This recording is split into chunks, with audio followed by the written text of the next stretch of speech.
What's going on, my friends? So, before we go any further, I need you to make sure that you hit that subscribe button down below, like this video, and enable notifications to get the latest information on when our next video is released. Now, with that being said, my name is Josh Hurds, guys, and welcome to Tuesday Talks, where the conversations that we have actually have a little bit of validity in your life. How we doing all today, guys? So, last night we decided to talk about assertive communication. Now, what does this mean for you? What does this mean for me? What does it mean for the 7 people walking down the street right now? It means taking the time to be confident in what you're putting out there, being confident in the words that you're saying, being confident in the words that you are trying to convey. And it also means taking care of problems and issues as they arise instead of letting them sit back and fester. You're going to use assertive communication. When you feel vulnerable or when you feel like something's not going the way that it should be. You want to use it to make sure that you are laying out all the options, but at the same time, standing your ground for the things that you believe in. Now, there are a lot of situations where you probably shouldn't be overly assertive because it'll come off as aggressive, but you also can't just sit back and let things happen for no reason. Now, assertiveness in general is something that we're not taught well enough as a kid. Unfortunately, society nowadays is very, very, non-confrontational. And sometimes you can't avoid that. Sometimes you actually have to stand up for what you want. You can't skirt around the fence all the time. Sometimes you got to buck up and climb right over it. Now, there are some huge benefits to being assertive, especially when it comes to using that sort of assertiveness in conversation. You're going to feel good about yourself. And if there's one thing that we've always stressed on this channel, it's the matter of look good, feel good. Well, the other side of that is how good it is for your mental state when you take care of yourself, which means that when you're taking care of yourself, you're going to do a better job of being assertive and being upfront and standing up for the things that you believe in, the things that you want to convey. Assertiveness is going to lead to a development of respect, okay? People are going to look at you better in a light of esteem and respect if you take the time to say, hey, I don't agree with the way that this is going. I need this to go a different route. We need to look at our options because this doesn't quite work. Okay? It's going to increase your self-esteem because, let's face it, when you feel good, you feel good. You feel good, right? You take the time, you listen to what you're saying to yourself, and then you do the things that you need to do to continue to maintain that state of esteem, that self-awareness, that happiness, all right? Assertiveness is going to help you achieve the goals which you have, whether that is, drinking 110 milliliters of water a day, or making sure that, you're doing the small little things. You're going to be able to achieve the things that you want when you stay assertive, especially when it comes to conversations with those around you.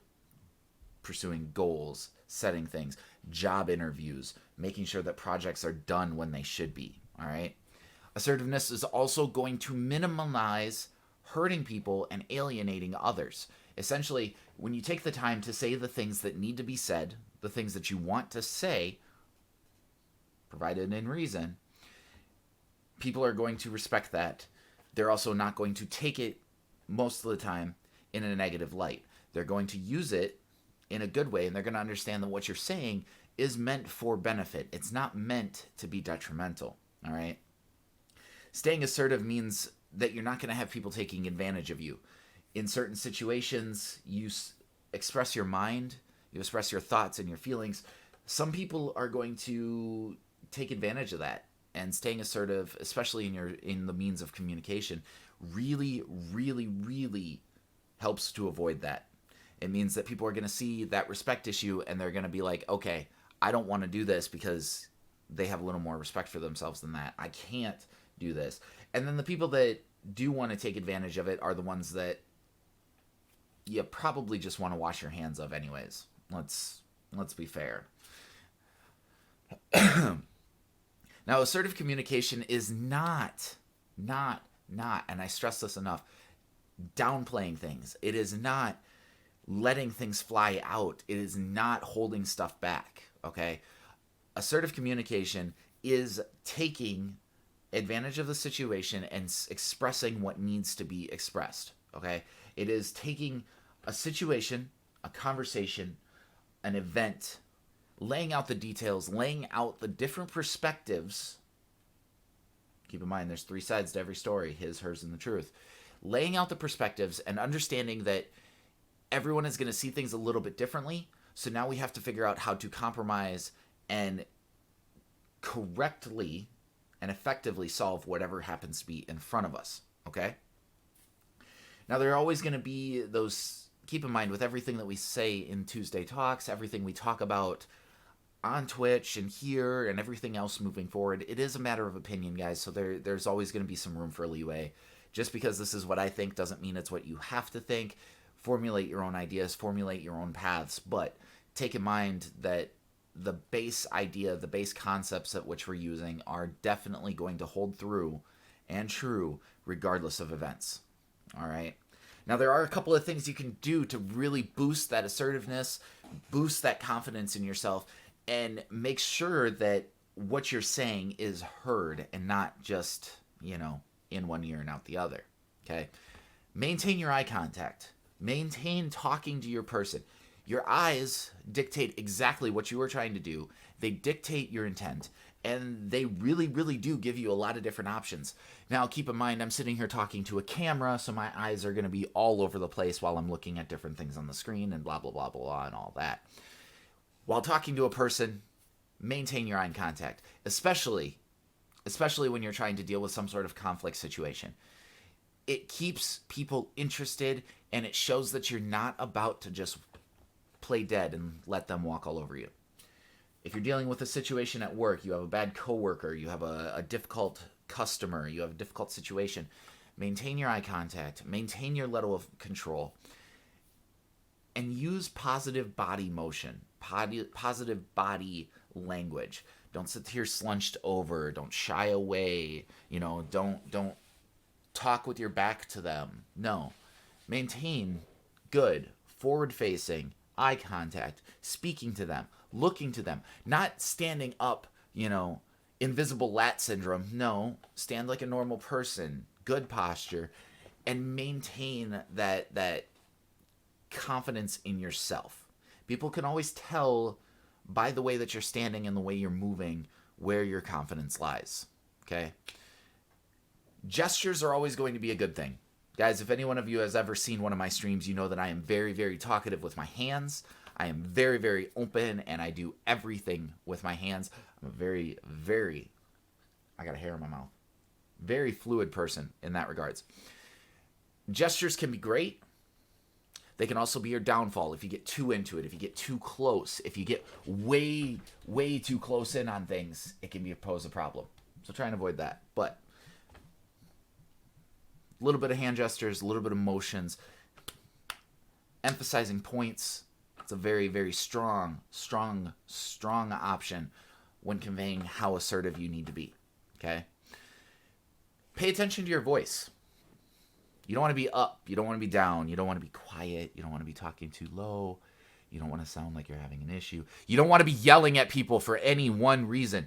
You use yelling if you need to really convey a message of importance and instill some sort of, yeah, let's hype it up. Let's get those good, strong, hype emotions. In most assertive situations, most conversation situations, you don't need to do that. Just maintain a level fluid. Stay at that same pitch. Make sure that you're pointing out the things that need to be pointed out. But don't yell. Don't shy away. Just hold nice and calm and level and say exactly what you need to do. Okay? Watch your timing. When you're talking about certain issues, when you're talking about different problems that may have arose. Wow, I can English. I swear I can English. When you're talking about different situations, sometimes you have to plan out the way that you're going to introduce topics, the way that you're going to introduce different negative things, and making sure that you're not doing it in a way that just spams all the bad at once. Last night we were talking about the rule of threes. Okay, this is a prime example of a time and place to use that. When you're in a management role, when you're in some sort of leadership role, dealing with a negative outcome, a negative situation, using the rule of threes is a great way to go. You start with a great thing. All right, you start with something good that's being done. You go into something that needs to be improved on, and then you go back to something that's good again. Okay, and the reason for this is the human mind is kind of cool. All right, it'll fixate really, really fast, which means that if you properly introduce ideas to it, it will fixate on the correct things instead of the wrong things. So with this rule of three, it bows out this U shape. You get this high point here where you're giving a great thing. You're giving this awesome idea, this great concept, this thing that's going so well, right? Then you're going into a concept that needs to be fixed. Performance isn't quite where it needs to be. Things aren't quite coming out the way they should be. Things aren't getting done the way they need to. Something's upset you, whatever it may be. It sits down here below. Well, then you finish with another high point. You finish with a compliment. You finish with something that they're doing great. You finish with a situation that is doing outstanding. All right? What this does is they end up running it back through their heads. And it's, oh, this was great. Oh, I need to work on this. Oh, this was great. Okay, but I'm doing better than I am not. There are more good than there are bad. When you're talking about communicating with someone effectively and assertively, if you can make them feel good about the situation, you're more likely to have a positive outcome for everybody involved. So when you use this rule of threes, it's a good way, it's a very good way to make sure that the entire concept of what you're talking about is heard. It shows that you're paying attention to what they're doing good, but it also lays out the fact that you do have some concerns on things that need to be addressed as well. Last thing you really need to focus on when it comes to, assertive communication and talking effectively is think about what you're actually talking about. Think about the content at which you are delivering.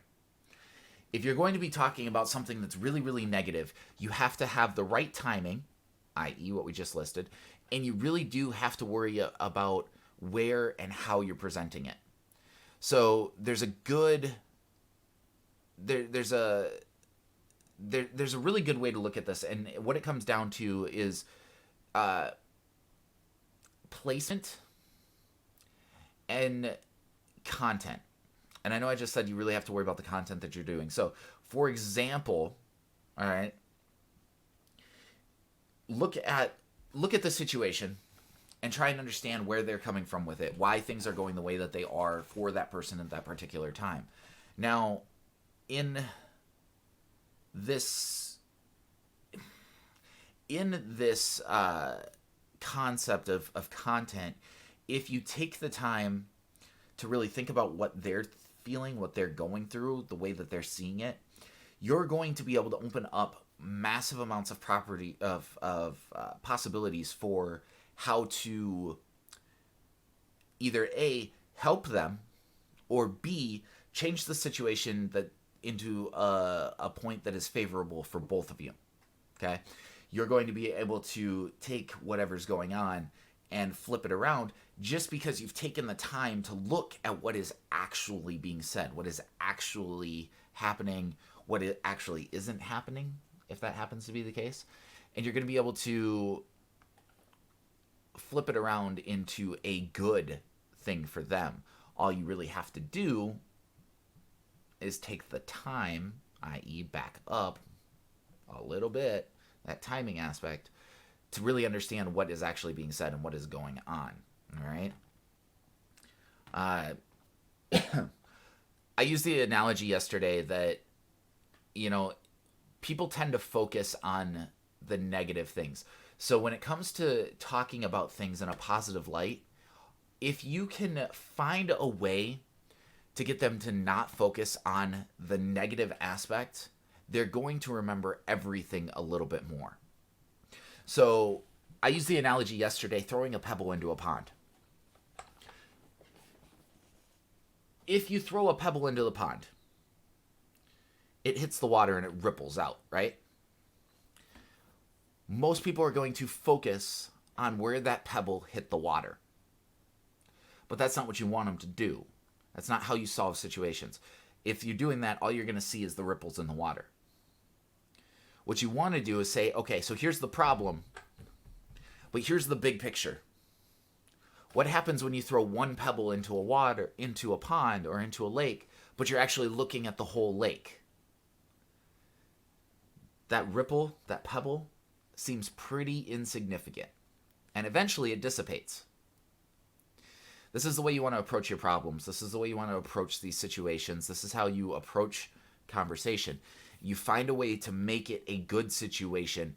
Take the problem and outshine it with good stuff. But in order to do this, you have to believe in yourself and you have to know the situation that's going on. All right?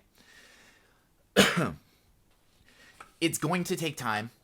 There's nothing that we do in this channel, there's nothing that we talk about that is an instantaneous flip of a switch and instantly solvable. Like, there just isn't. There's nothing you can do about that. What you can do is you can focus on 3 C's, okay? These 3 C's are really, really going to help out. Confidence. This is something that we are always, always, always going to talk about in this channel. Confidence is absolutely important. 2, clarity. You're going to speak your mind, but you're going to do it in very clear and concise statements. You're going to list out exactly what is good and what is bad, and you're going to do it constantly, okay? I do not recommend going out and just saying, hey, I have a problem with you. That's a good way to get slapped. What I do recommend is going out and saying, hey, can we have a conversation? Because there are a couple of things that just aren't jiving. All right. Now, I really like the way that you do this. I really like this concept that you use. But I don't like the way that you're speaking about this. Again, you do really, really good when it comes to this. So we got to find a way to kind of balance it out. Be clear. Be concise. It's going to help out. 3, maintain control. Now, I'm not saying control what they're doing. No. What I'm saying is control your emotions, control yourself, and control the flow of conversation. If you're getting into a situation where you're trying to communicate, where you're having an issue here, or you're having an issue there, and they just keep turning it back around and saying, this is on you, or this is this, or this and this, and it's just constant battle, find a way to take a step back and say, okay, I see what you're saying. Let's try and look at this a different way. Find a way to bring that control back around. Try and bring it back into a situation that is mutually beneficial. You know, the problem with effective communication and confident communication is you are where it starts. So you really, really have to think about what you're doing and what you're saying and how you say it. There are some good ways to do it, guys. We've covered a few of them here. Next week, we're going to be talking about how to effectively listen to the things that are being said to you, how to really understand what they are saying versus just taking it in one ear and out the other, okay? Now, there are ways to help with that while you are communicating. And again, it's something that we will talk about a little bit further on down the line. But I promise you that when you focus on keeping yourself in control and giving yourself that bit of confidence, you're going to be able to talk to anyone, anytime, about any topic within reason. There's always going to be the exception to the rules, but let's be fair. If you're confident in yourself, if you're confident in the things that you're doing, and if you do the things that you want to do, you're going to have a much, much easier time reiterating all the things that you enjoy and all the things that you need out of life. There is a fine line between being selfish and being self-aware. Guys, I want to thank you all so much for hanging out here today. We will be talking about this again next week while we talk about the other side of it and actually listening to things that are said to you. But for the time being, guys, make sure you pay attention to social media. Everything at Josh Erds or Josh Erds Real. You'll find the links down below as well as in every single video. We will see you guys each week on Twitch, Tuesday nights at 9 p.m. Eastern for Tuesday Talks. All right? Guys, have a wonderful, wonderful evening, and I will see you all next time.